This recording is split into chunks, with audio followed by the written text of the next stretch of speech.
Hey there. Do you want to make comics? Maybe you're just not sure where to start? Hi, I'm Jay Sheik, and I teach art and draw comics for a living. And I have got a fun exercise for you to try out today, but for this, you are going to need three things. Firstly, you're going to need 2 sheets of blank paper. You're going to need a Sharpie.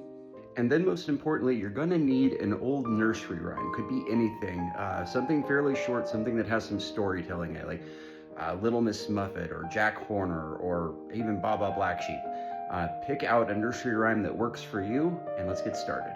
So you might also need a notebook and a pencil for this, a place to write down that rhyme first and then to start working out ideas. Are you going to go literal or go with a visual metaphor for this and just start thumbnailing the comic out in a sketchbook, writing out, breaking up the text of the rhyme, how it's going to fit the page, how it's going to fit 2 pages exactly, and just floating different ideas out there to see what sticks. Next, we're going to bring out the pieces of paper and the Sharpie to start laying out those panel borders and making this comic. Please feel free to use a ruler if you need to ensure that your panel borders are nice and straight with good legible gutters.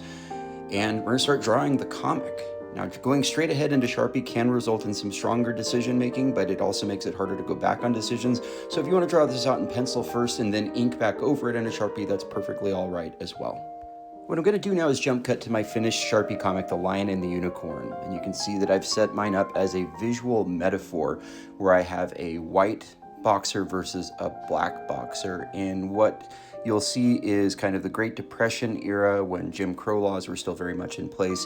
And we see the very, very different treatment of these two men. The things that they share in common, that they're both waiting in bread lines, but one has, police officers after him, while the other is allowed into different social settings, can relax. Even if he's lost the match, he's still in some ways kind of a king in a sense. He has rights and privileges that perhaps this other boxer does not. I liked the Sharpie comic so well that I did a much more finished, polished version of it that I ultimately submitted to the Platform Comics Short Comics competition in 2019 and ended up as a finalist. I didn't win, but I got this cool little laurel to go with it, and I have this much more polished, finished comic that I can show off.